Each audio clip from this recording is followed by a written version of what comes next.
Shalom, bien-aimés dans le Seigneur. Nous rendons grâce à notre Dieu qui nous accorde ce jour du 31 mars 2026. Une grâce et une responsabilité, que son nom soit élevé. Nous disons merci au couple Bonjour pour l'initiative, lui qui nous a unis, qui a fait qu'autour de cette plateforme, que nous soyons réunis de différents coins du monde pour faire une famille. Que le Seigneur soit glorifié pour les administrateurs et tous les aînés de cette plateforme, que chaque membre soit béni, puisque les hasards n'existent pas, c'est pour un but que Dieu nous a réunis dans cette grande famille qui est Méditons ensemble, une branche de la Ligue pour la lecture de la Bible. Nous sommes le 31 mars, mardi, un jour unique en son genre, un jour que nous ne reverrons plus jamais. Nous bénissons le Seigneur puisque chaque jour, il a un repas particulier qu'il prévoit pour nous, ses enfants. Et ces repas en ce jour, c'est dans le livre de Luc, chapitre 22, du verset 54 jusqu'au verset 71. Donc, le reste des chapitres 22 du livre de Luc. Nous aurons 3 questions pour bien comprendre ce qui se passe. La question 1, de quoi ou de qui parle ces versets? Et la question 3, y a-t-il un exemple à suivre et à ne pas suivre? Et la question 7, quelle vérité Dieu me révèle-t-il? Seigneur, merci. Notre reconnaissance est grande dans ces jours, dans notre pays plein d'insécurité. Mais toi, tu prends soin de nous, tu nous protèges et tu nous donnes l'être et les mouvements à ces jours. Que toute la gloire te revienne, mon Dieu. Il est écrit dans ta parole, l'homme ne vivra pas seulement du pain, mais de toute parole qui sort de ta bouche. C'est cette parole que nous voulons écouter en ces moments, cette parole qui est vie, qui est vérité, qu'elle bouleverse la vie de quelqu'un, qu'elle change la vie de quelqu'un, puisque Isaïe dit que cette parole ne peut pas sortir et rentrer sans pouvoir faire le travail pour lequel il est sorti. Je crois fermement, Seigneur, que tu as un message particulier à me donner, à donner à mon frère et à ma soeur qui sera autour de cette table. Cher Saint-Esprit, sois à l'œuvre. Instruis-nous, parle-nous, corrige-nous pour la seule gloire de ton nom. Que les mondes des ténèbres se taisent et que ton règne soit puissamment manifeste. Au nom puissant de Jésus, qui est notre Seigneur et Sauveur. Amen. Merci, bien-aimés dans le Seigneur. Merci, toutes les mamans. Il nous est difficile de nous citer nommément, mais nous voulons dire que le Seigneur nous aime beaucoup. Au travers de nous, nous voyons la gloire de Dieu. Au travers des mamans, nous voyons la gloire de Dieu. Et nous saluons l'initiative de nos bien-aimés, nos frères, qui nous ont accordé cette grâce, qui nous ont honorés pour que nous puissions faciliter pendant tous les mois de mars consacrés à la Dame. Que le Seigneur en tire gloire. Vraiment, Dieu n'oublie pas un seul bienfait, même si nous les hommes, nous pouvons ne pas citer le nom de quelqu'un, mais Dieu nous voit. Il voit chacun de nous en particulier. Sachons que le travail que nous faisons n'est pas un travail vain, mais c'est un travail où il y a la rémunération qui est réservée à chacun selon son œuvre.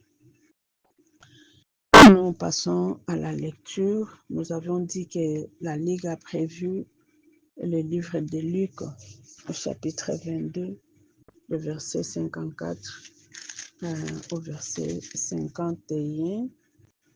Oui, du verset 54 au verset 71, pas 51. Nous utilisons la version Louis II révisée. Nous lisons au nom de Jésus.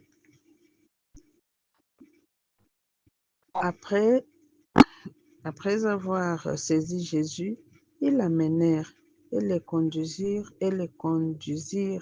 dans la maison du souverain sacrificateur. Pierre suivait de loin. Ils allumèrent du feu au milieu de la cour et ils s'assirent. Pierre s'assit parmi eux. Une servante qui les vit aussi devant le feu, fixa sur lui les regards et dit, cet homme était aussi avec lui. Mais il les nia, disant, femme, je ne les connais pas. Puis après, un autre l'ayant vu dit, tu es aussi de ces gens-là. Et Pierre dit, homme, je n'en sais rien, je n'en sais pas. Environ 1 heure plus tard, un autre insistait, disant, certainement cet homme était aussi avec lui, car il est galiléen. Pierre répondit, homme, je ne sais ce que tu dis. Au même instant, comme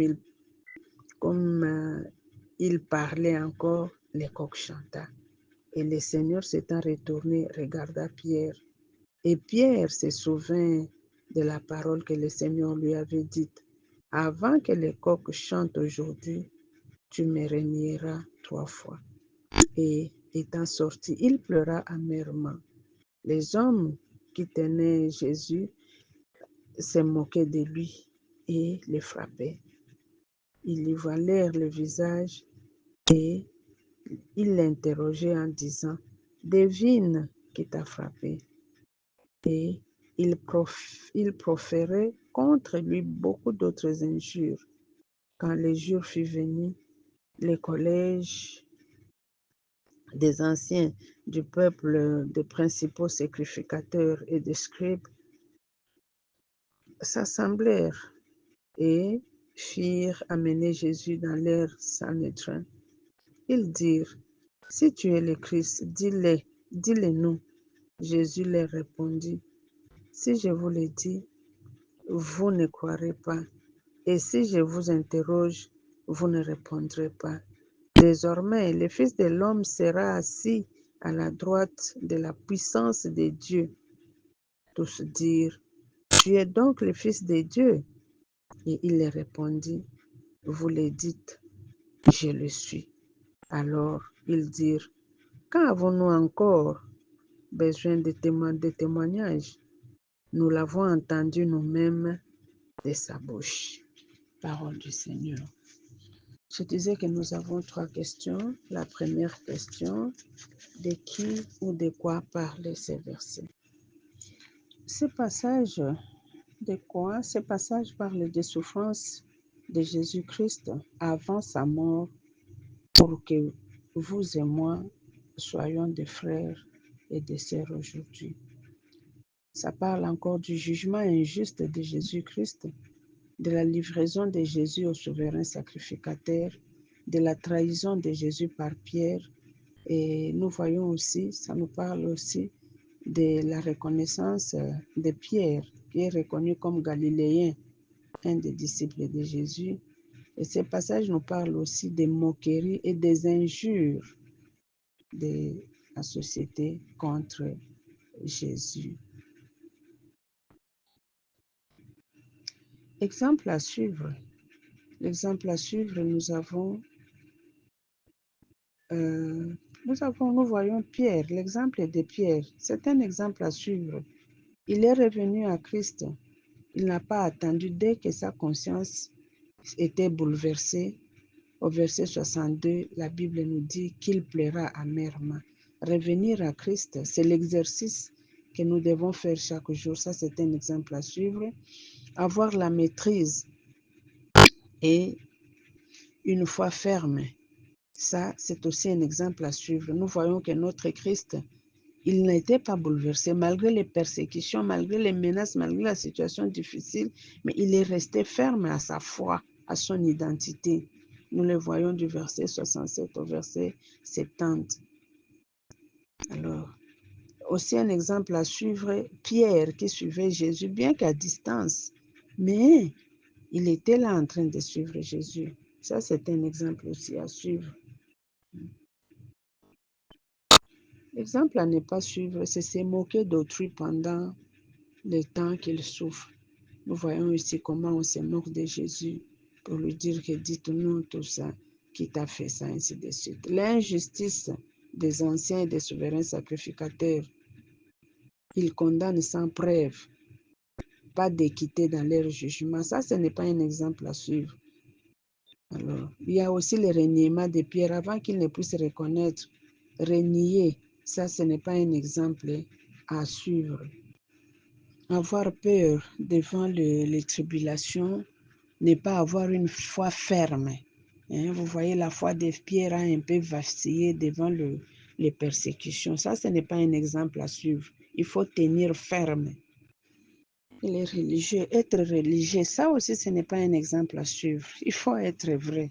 Ces apparences-là de religieux, ça, ce n'est pas aussi un exemple à suivre. Quelle vérité Dieu me révèle-t-il?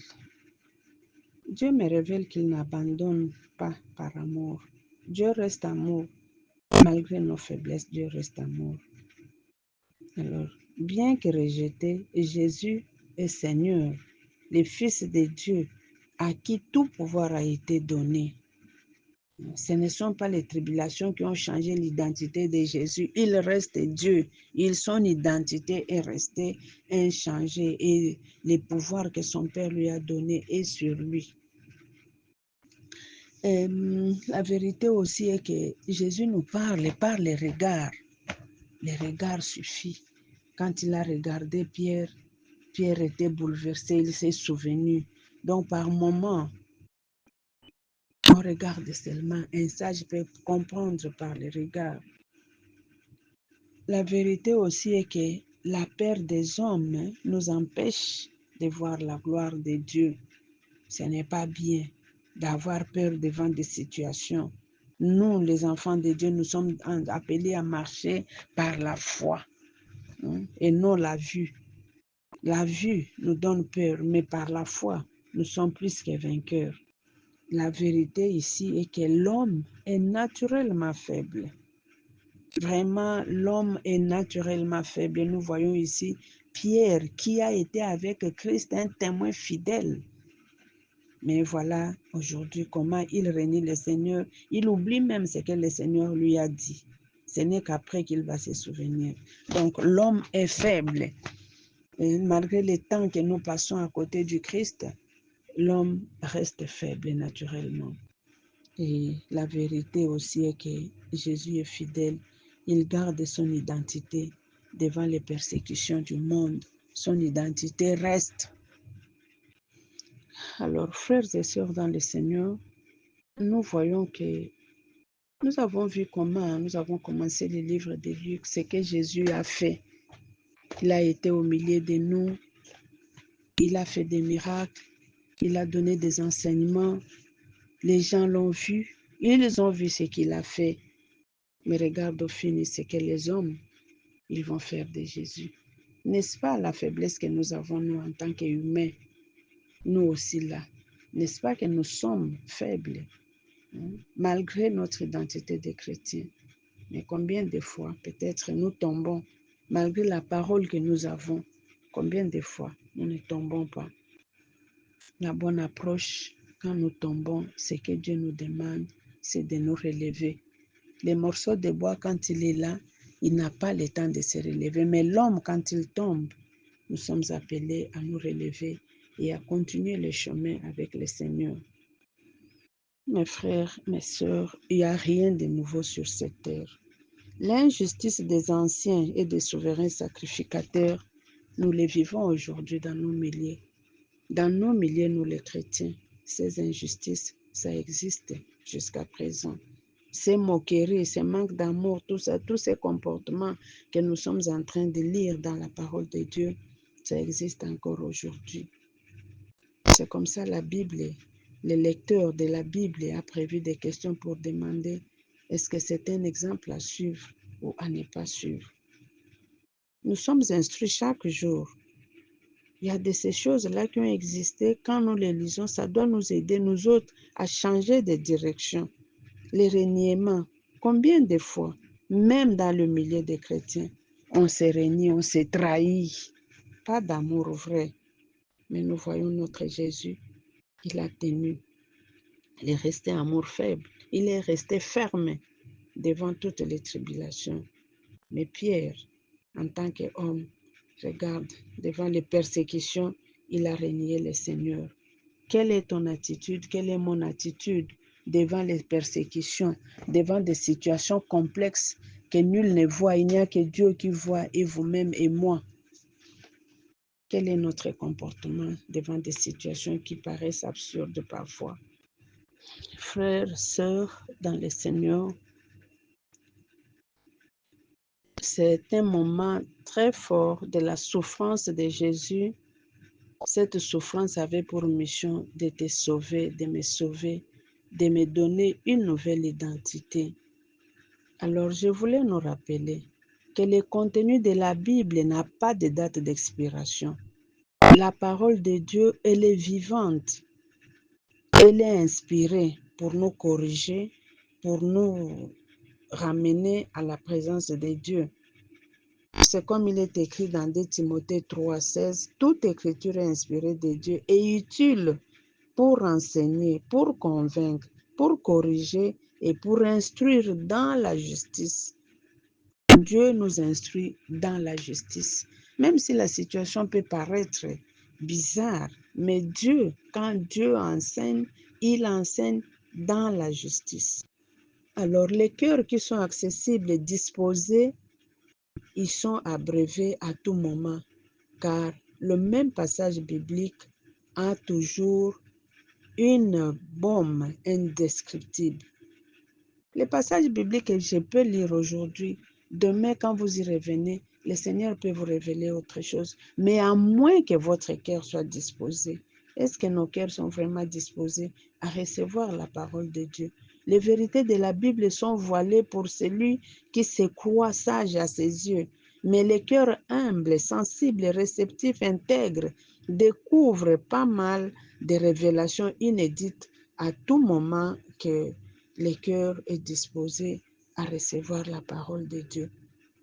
À chaque fois que nous nous présentons à la table du Seigneur, nous répondons à un rendez-vous sacré, à un rendez-vous où on ne peut pas rentrer la même chose telle que nous sommes venus. Donc, méditer la parole de Dieu, c'est rencontrer Dieu lui-même. Méditer la parole de Dieu, c'est rencontrer ses aînés dans la foi. C'est découvrir Jérémie, David, Samuel, c'est découvrir les Moabites, la Pâque, la femme samaritaine, Lazare, la femme qui coulait le sang. C'est découvrir Moïse, c'est rencontrer Anne, Esther, Ruth, Déborah. C'est rencontrer Pierre, Jacques, Jean, Thomas, Judas. Quand nous méditons la parole de Dieu, c'est pour que nous puissions rencontrer ces aînés dans la foi. Qu'est-ce qu'ils ont été, les Saül, les Samuel? Qu'est-ce qu'ils ont été, les Daniel? Qu'est-ce qu'ils ont été? Quelle leçon que cela nous donne? Face aux différents défis de la vie, notre Dieu reste amour. Il a un chemin tracé pour permettre de nous en sortir selon les directions qu'il nous donne. Alors le secret, c'est l'écoute et l'obéissance. Quand nous écoutons et nous obéissons, nous faisons la volonté de Dieu.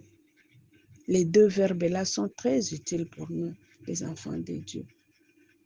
Voilà, aujourd'hui, nous sommes en train de passer des moments difficiles. Nous revivons ces temps difficiles que le Seigneur a acceptés pour que toi et moi, nous puissions devenir des frères et des sœurs, pour que toi et moi, nous puissions changer d'identité. Quelle leçon ces moments difficiles te donnent, me donnent?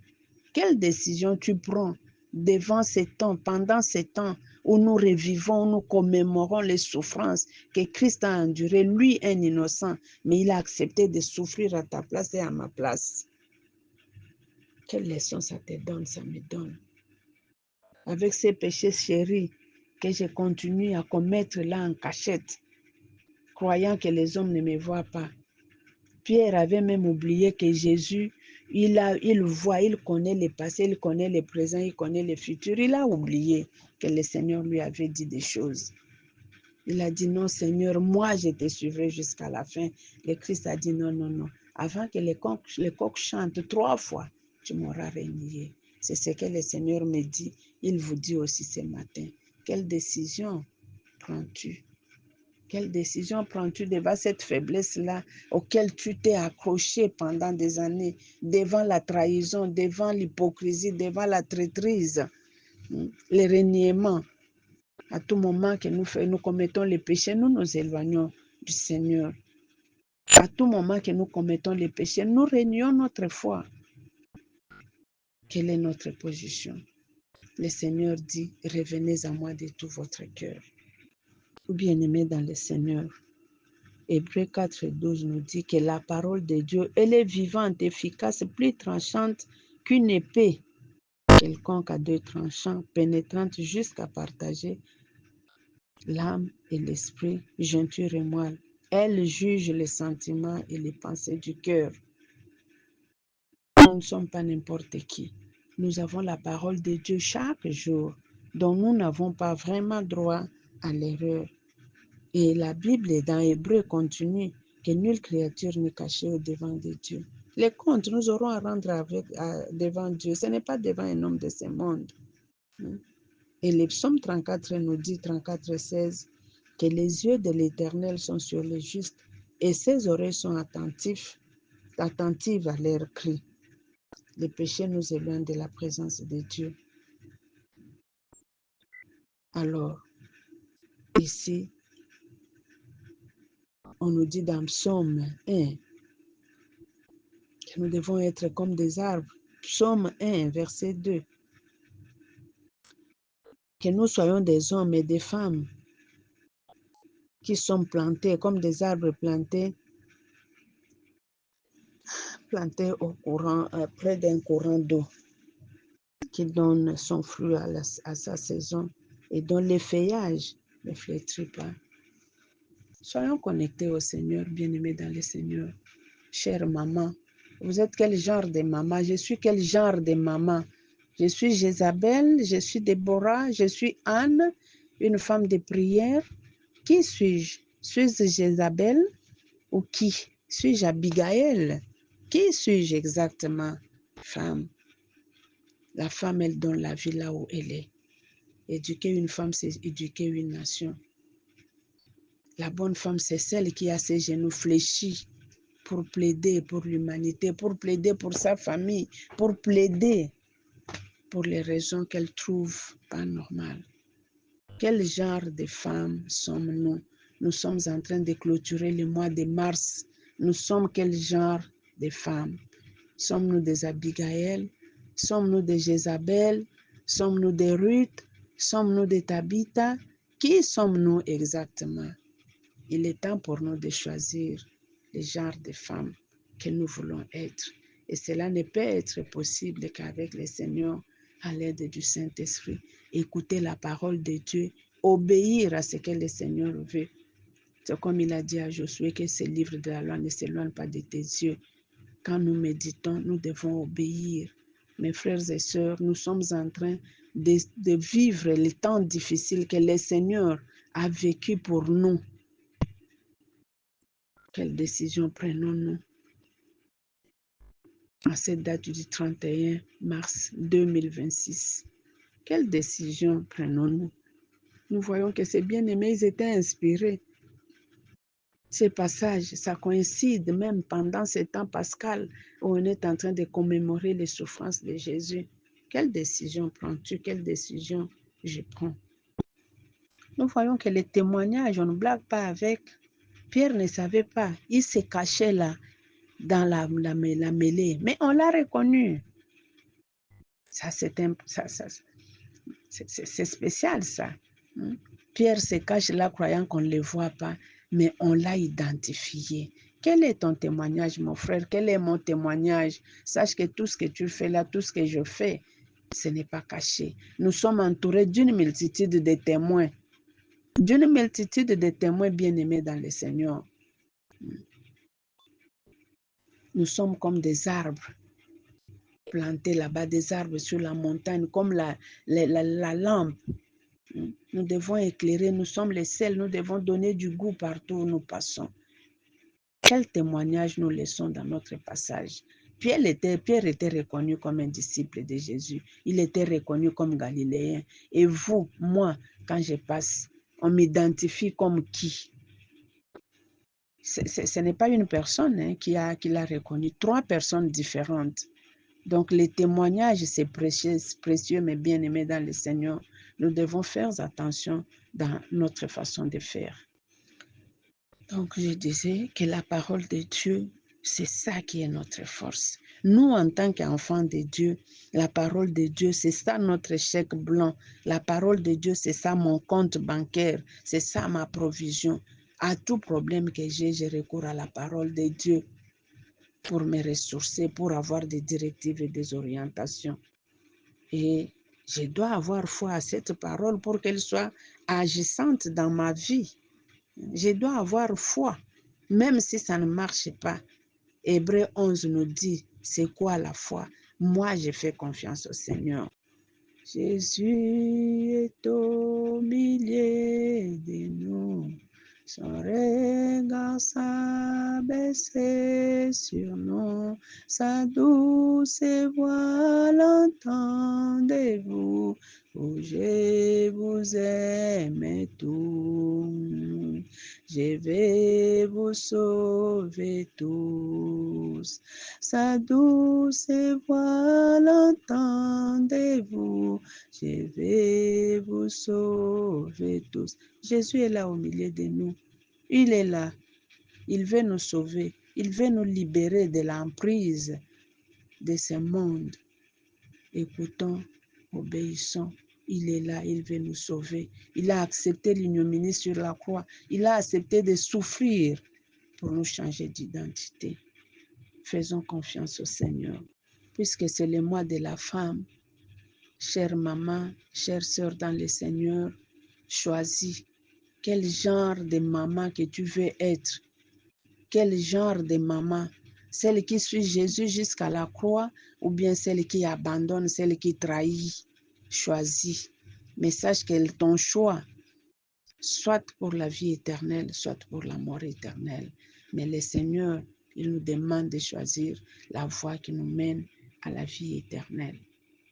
Nous lisons les commentaires de la Bible, du lecteur. Jésus s'est livré lui-même. Le reniement de Pierre, 54-62. Jésus fut conduit chez le souverain sacrificateur Caïphe, où les scribes et les anciens attendaient Pierre, les suivaient de loin. Suivre Jésus dans l'ombre et éviter de s'identifier à lui n'était guère le genre de suivi qu'il voulait.